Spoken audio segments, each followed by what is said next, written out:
Today I want to talk about something called the dead internet theory, a disturbing and unsettling yet entirely plausible theory that gives me that awful sinking feeling in the pit of my stomach. The kind of feeling you get when you know someone is lying to your face.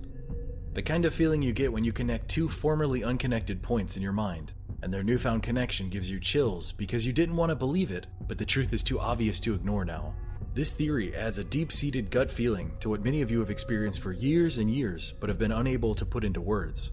The feeling that something is deeply wrong online, but you can't put your finger on what or why. Many people seem to have pieces and fragments, but no one seems to have figured everything out. Once I explain all of this, I'm sure a lot of you are going to be feeling these exact thoughts. So, I'm sorry if I break any worldviews with this video. It honestly isn't my intention. I, like so many others, just want the truth. So let's get right into the dead internet theory. Most of the internet is fake. This theory is a collection of a lot of ideas from many people, but credit must be given to Illuminati Pirate for bringing together so much of this information into a single thread. I'm going to discuss a lot of what he says, as well as pull a ton of information from a variety of sources and comments from all over the web. The simple explanation for the dead internet theory is that the vast majority of the internet is actually generated by artificial intelligence, in conjunction with paid media influencers in order to manufacture consumers for an increasingly wider range of newly normalized products, as well as to dramatically sway public opinion and control the collective attitude or outlook of people or culture. For all of the younger people out there who didn't experience the internet as it used to be, the internet of today is vastly different.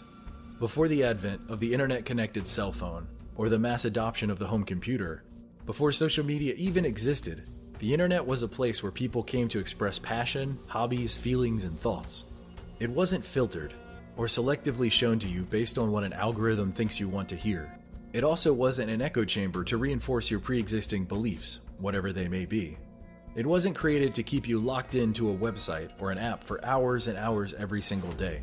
The internet was a collection of human thought, both right and wrong, and what you found and enjoyed was up to you. It wasn't monetized. The point of it wasn't to get as many clicks as possible or to keep you engaged for as long as possible. It just was. The internet was whatever you made it. One doesn't realize that they're living in the Wild West until that wild is taken away from them. Just as such, most of us didn't realize that the freedom of expression of the old internet that we all enjoyed would someday disappear. But here we are. Only now, in its awful absence, do we realize how bad things have gotten. Like I said earlier, a lot of people have had this sinking feeling in their gut for a while, but they didn't understand or realize why. The fact is, there is a massive and incomplete puzzle here. Some of us have a piece or two, but none of us have all the pieces, and anyone that claims otherwise, I wouldn't trust them. This incomplete puzzle connects us all, so it's in our best interest to try to find as many pieces as possible. These days, the internet feels so empty and devoid of people. Have you ever noticed that? Truly hear me out here. The internet feels devoid of content. It's safe, sterile, bland. There is nowhere to go, nothing to do, see, or read. There are no experiences anymore. It's a collection of 10 or so websites or apps that everyone visits over and over again until they go to sleep, only to do it again the next day. It's a series of empty husks. The internet seems gigantic, but it's more like a hot air balloon, because there's nothing inside. The same repeated threads and pictures and similar replies reposted over and over again across the years, to the point that it's unremarkable anymore. All of your friends enjoying the same funny video as you, the same talking point shared repeatedly over and over online, or how every day something new is trending, so you better jump in and give your take on it. Every day, it's something, so the conversation can never linger too long. There's always the next new or shocking or unusual thing everyone is talking about. I'm sure everyone watching this has heard of a news story that sounds like the one that they've heard 1,000 times before, but this time it's new and shocking and unusual. It boggles the brain. For example, how many times have we heard something about a new type of moon only happening tonight or tomorrow? A blue moon, a blood moon, a super flower blood moon, a pink moon, a super pink moon, a hunter's moon, a snow moon. You get the point. Why does everything feel so fake and manufactured? It's always the same thing or a slightly different thing repeated over and over as if it's produced content made to distract and occupy your mind. Why get out there and march in the streets to demand better wages or safer working conditions after a grueling day of work when you can go home and saturate your mind on endless, mindless escapism? The new Super Glitter Moon is happening tonight, and Jimmy Kimmel just said something that is hilarious, and Dr. Seuss books are changing. Aren't you mad? And have you seen the new Marvel trailer? Don't step back. Don't stop to think. Keep engaged. Keep scrolling. Keep buying. Keep wasting your time. Keep pointlessly arguing with bots online made to offend you to spark unending engagement. Do you like superheroes? How about Hollywood drama? New music? The algorithm is here to feed you an endless supply of content based on what it assumes you want. Have any of you noticed how sterile fiction has become? How it caters to the lowest common denominator and follows the same template over and over again? How music is the same bland, seemingly created in a lab song over and over again? There is a reason for all of this. Algorithms and computer programs have been manufacturing content now for at least a decade that we know of. It's the Wizard of Oz mindset. Once you take a step back and the curtain has been pulled and you see it for what it really is, you can't go back to the way you used to think. It's like knowing Santa isn't real. No matter what you do, you can't make it real anymore. An interesting detail that Illuminati Pirate brought up was anime, and I'm going to include manga as well, and why it's so popular and beloved today. The reason why is because it is such a complex and passion-driven art form. More often than not, the art and story in manga are all created by one person on a weekly basis. There are actual humans behind this content, and because of that, it's so much more enjoyable than so much of the generic computer-created nonsense that is shoved in our faces today. Something intuitively inside of us recognizes that. So side note, watch a really good anime if you haven't. You'll know right off the bat how different it feels compared to anything else on TV. It's got heart and soul and purpose. But let's go deeper into the internet side of things. Let's talk about YouTube. For the younger people watching this, YouTube used to honestly be about expressing yourself.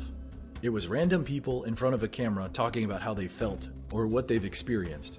It was real, it was organic, it wasn't about trends. Nowadays, if you talk about the wrong thing, your video gets demonetized. If you say the wrong thing, your video gets removed.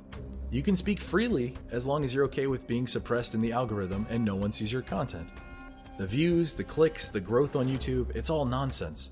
I did YouTube for 7 years before I got as big as I am today, and it's completely artificial. That's what blew my mind. That was the difference between me not succeeding and succeeding, was realizing that fact. It's all fake. Say the right things and push the right content and you'll succeed. You go with the way the wind is blowing, but if you stand in the face of that wind, you'll be standing there alone with 20 views. And this is not me complaining. These are objective facts. Look at almost any channel you subscribe to and take a look at their views. Individuals are being pushed away in favor of corporate news, corporate music, and safe and inoffensive content that makes money. Another creepy angle regarding YouTube and other forms of media are deepfakes. Not only can computers and AI replicate faces accurately, but now voices as well. The safest thing to assume is that the technology we see in the mainstream today was created 10 to 15 years before we ever saw it. So just imagine what AI can do now, what we won't be able to comprehend for years. It's so creepy to think about. Fake people, fake comments, fake faces, fake articles. It's terrifying. How much of the internet is actually real? People, events, news, so many things could be completely fictional. And I mean, honestly, how would we know? April 15th, 12 years ago off the Sunset Coast of Perth, Australia, a computer network analyst was arrested for stealing one of the most important pieces of insight and information we have today regarding all of this stuff. Upon his arrest and 8 hours of interrogation, he refused to disclose where he had gotten this information from. What information did he steal? Nothing. I just made this entire scenario up. Do you see how easy it could be for an AI or a computer program to write up a plausible article like this and disseminate it? Make 3 or 4 websites push different variant versions of the BS story. Share it to Facebook, Twitter, push it out on Google, and let the unknowing populace read it, believe it, and share it further until a fake story becomes a real story. How long do you think it would take for someone to realize it wasn't real? Things like this have honestly happened many times, and by the time the truth comes out, the internet has moved on to whatever the next objective is. By that future point, almost no one cares anymore, and the facts get moved off of search engines and pushed into unfindable parts of the internet. The internet of old is dead. Here's another interesting thing you yourself can witness. The internet on your smartphone is not the same as the internet on your PC. Try it out for yourself. Go to any popular website with a lot of traffic and spend a few days randomly checking the same thing from your PC and your smartphone. You'll notice from time to time that what you see on one device is completely different from the other. Entire threads can play out differently. Sometimes you'll see different comments, different like to dislike ratios on comments, all kinds of weird anomalies you'd only notice because you're coming at it from two different places. I'm sure a lot of you have experienced the case of trying to find that one comment that you really liked and never being able to find it again.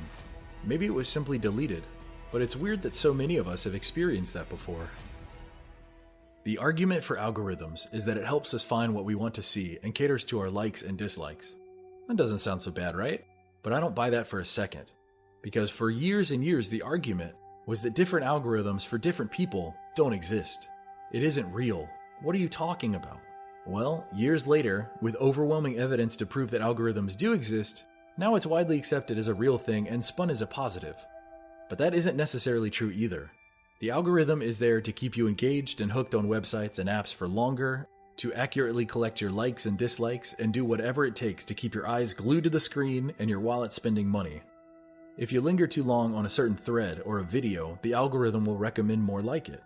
If you argue online, the algorithm will find and create more incendiary posts to rile you up and keep you engaged. If you didn't already know it, you are the product being manipulated and used, and AI will do anything to keep you there. What is right? What is wrong? What is allowed? What is not? It's a vicious cycle that weeds out dissent and critique. Nuance isn't allowed.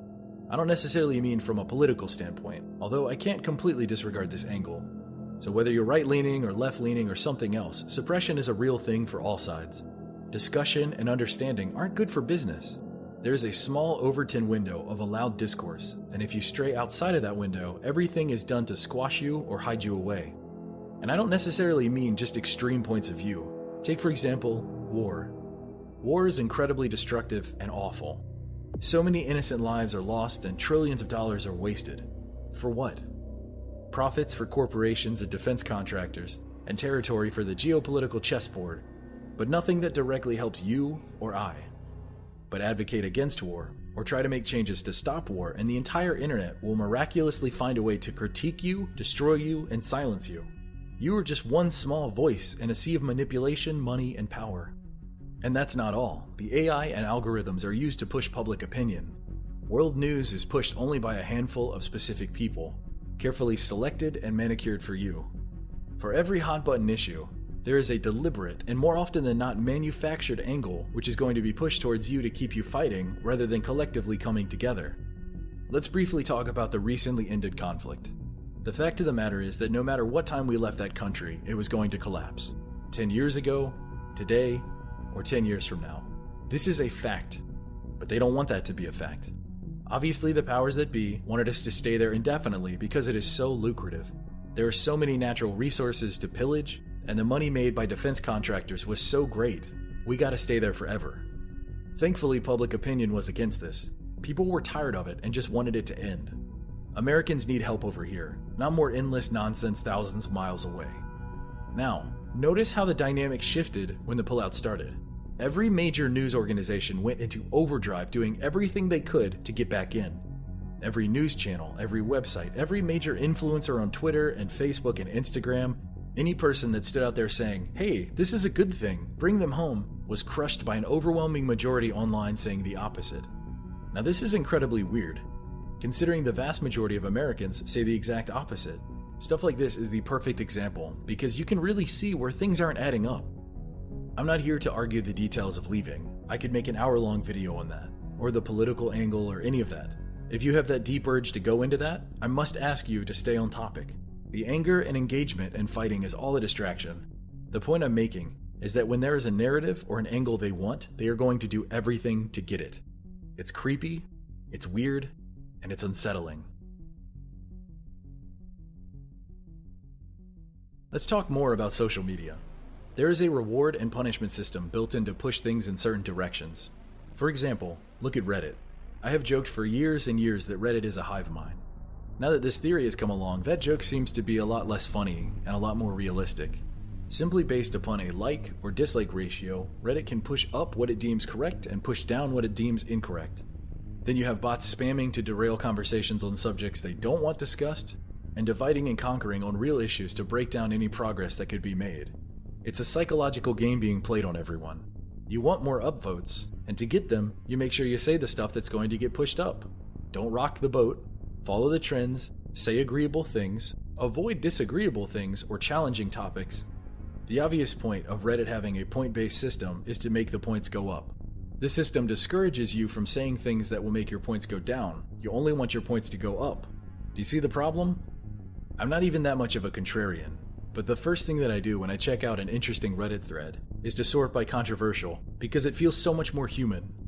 I want to read responses from people with different opinions, not so much to get mad or to argue with others, but to have my beliefs challenged. I find it ridiculous that I have to dig so deeply to find this kind of stuff. That's why so many places on the internet feel like echo chambers of repeated ideas and thoughts. I don't want to be reassured that I'm correct. I want to be challenged repeatedly so I can either strengthen my perspective or change it if necessary. Another social media I'd love to talk about is Twitter. What Twitter does is they place people in rooms, and you don't know what room you're in or how you got there, but you're there. You can't escape from these rooms or have a way of checking to see which room you're in or who else is in there with you. Upon learning this, you might think that the goal of these rooms is to lock you in with other people similar to you. But in fact, the goal is to generate high-intensity emotional responses, like outrage or humor.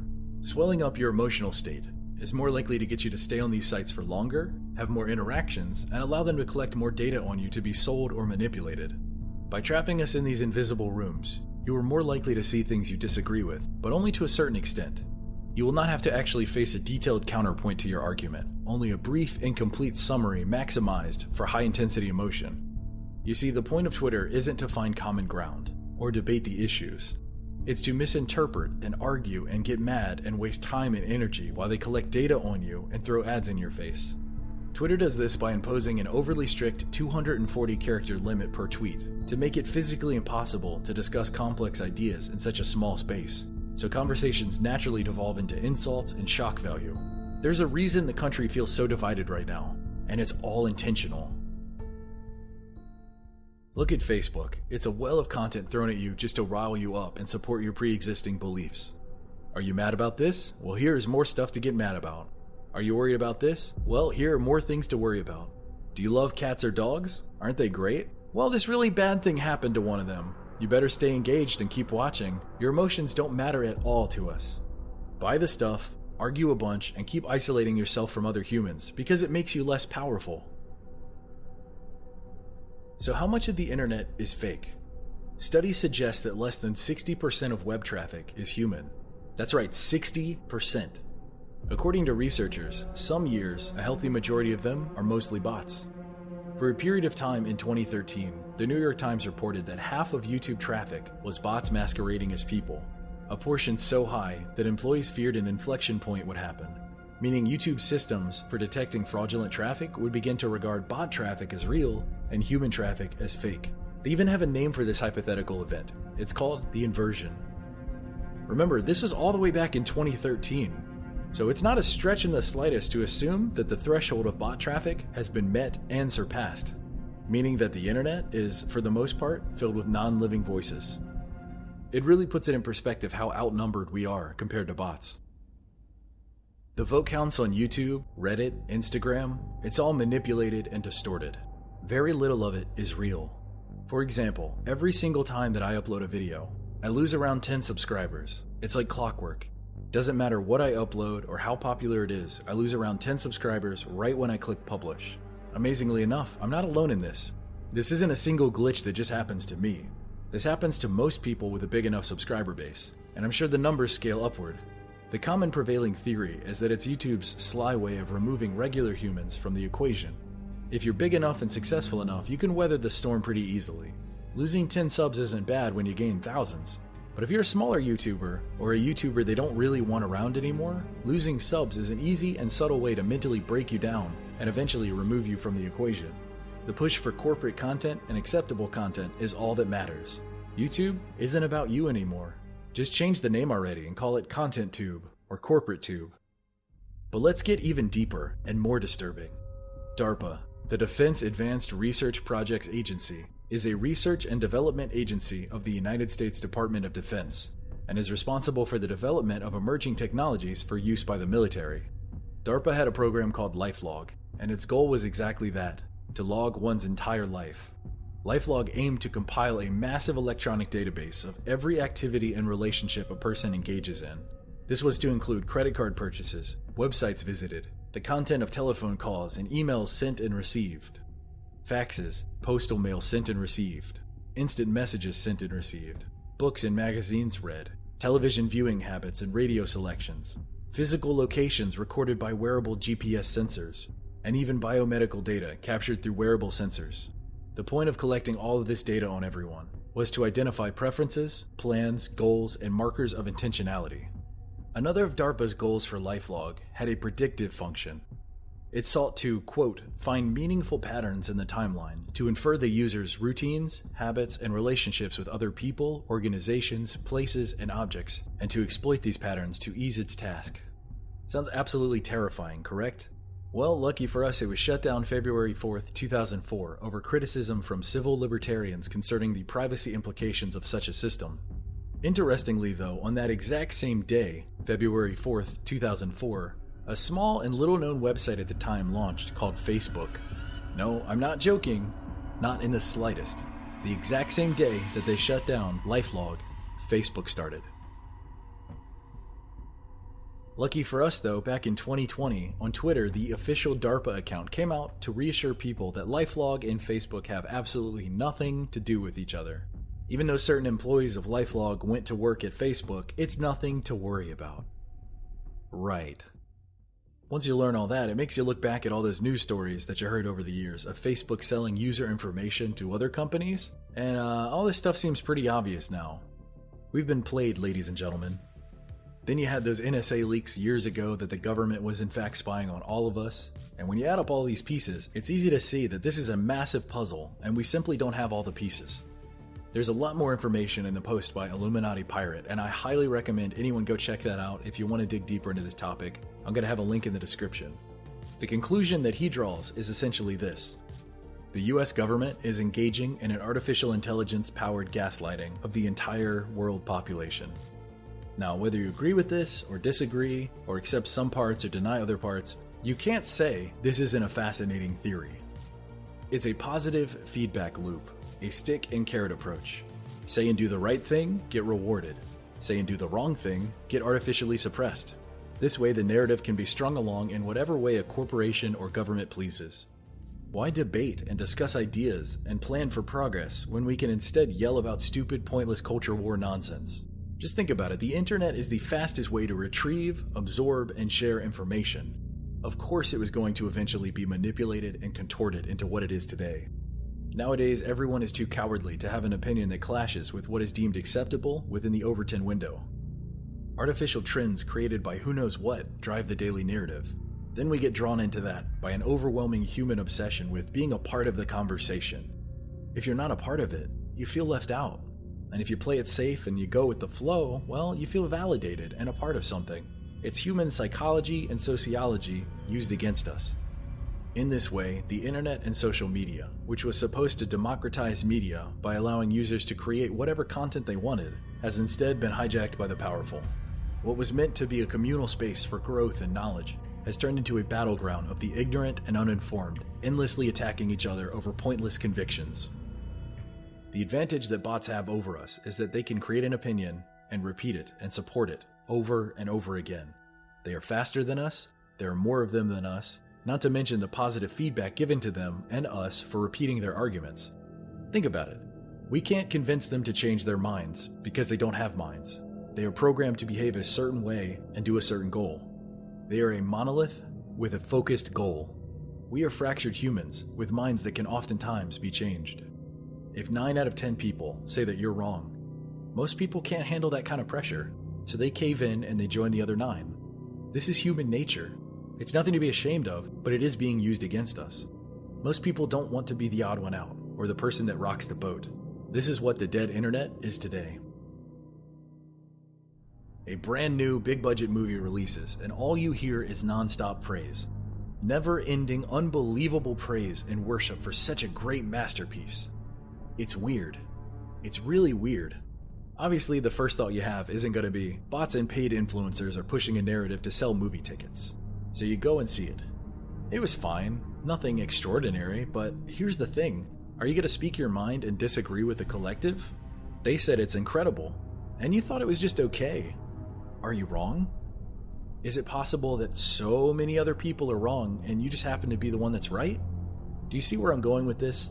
The internet today isn't at all what it used to be. So who is to blame? Is it us? Is it Google? Is it Facebook? The government? Politicians? Honestly, it's everyone. We got so preoccupied with life and small gradual improvements to that life, we didn't see what was happening. It was a small fire that started in the basement, and we just didn't notice it. And now the house is completely burnt down. So what can we do? I suppose the first way to do this is to spread awareness of this. Next, you can pull yourself and your content off Facebook and other social media. Extremely limit the amount of information you share with these companies is also important. Another thing that everyone could start doing for once is demanding bought and paid for politicians on both sides do better. Turning your phone off, unplugging your Echoes and Alexas, and getting away from everything would help. Imagine one day of no one using any of this stuff. The effect would be unbelievable. Lastly, we need to recognize that the internet isn't real life. We are all so tightly wound in our separate rooms that we have failed to recognize it isn't real. It's a distraction to keep you all separated and anxious. So pull the plug as much as possible. The fact is, we are all in this together. We are all humans who desire a better life, be it American or otherwise. We are all humans with brains and hearts and feelings and emotions. We want a better life for ourselves, for our children, and for the future. They are gaslighting us and manipulating us to fight with each other over the stupidest stuff. My main objective with this video is first and foremost explain the dead internet theory, but secondly to reinforce the idea that even if we disagree with each other over certain things, we need to realize that 99% of that noise is a distraction. We can overcome small differences. Everything doesn't have to be a fight. Everything isn't a life or death struggle, like frauds on the internet try to make it out to be. We don't need to separate and segregate ourselves into smaller and smaller groups just to infight. The more we do that, the less power we all have. If we want to change things, we have to realize that we are all in this together, and the further we grow apart from one another, the chance of us coming together for positive change gets smaller and smaller, and they win. So tell me, what do you think about the dead internet theory? Is this something you could see yourself believing, or is it too far out there for you to accept? There's a pretty powerful impulse in all of us that when we hear something huge that could change our view on everything, we reject it to protect ourselves. This is natural and normal. Humans aren't meant to have their entire existence blown up. No one wants to have their entire worldview, which they've built a life upon, crumble before their very eyes. It's intense, it's strange, but I challenge you to face it bravely. Personally, I find this fascinating, but honestly, a little frightening. The first time I read it, it gave me chills. But then again, every spooky mystery kind of gives off that vibe.